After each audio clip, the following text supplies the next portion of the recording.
delicious dinner with white cabbage. You won't want to eat regular meatballs anymore. Take one medium-sized cabbage. Cut it into 3-centimeter pieces from the top. Place each piece gently on a baking sheet. Season the cabbage with salt and pepper. Transfer the ground meat to a large bowl.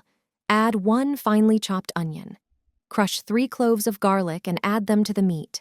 Add a tablespoon of red pepper, a tablespoon of black pepper, 2 tablespoons of salt. Then sprinkle a tablespoon of nutmeg and Provençal herbs. Put on a rubber glove and mix everything thoroughly to evenly distribute the spices. Remove the glove and grease your hand with oil. Take a piece of meat and shape it into a round cutlet.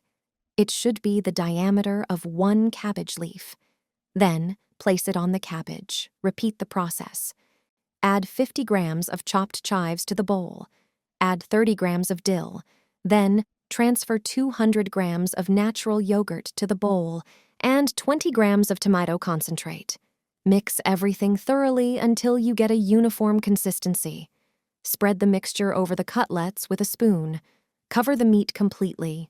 Place the prepared dish in an oven preheated to 180 degrees Celsius. Bake for 45 minutes. Meanwhile, make the sauce. Add 20 milliliters of milk to the natural yogurt. Add a clove of garlic and your favorite spices. Mix everything. Pour the dish with the sauce. This cabbage meatball tastes excellent. It is healthy and satisfying. My family loves it.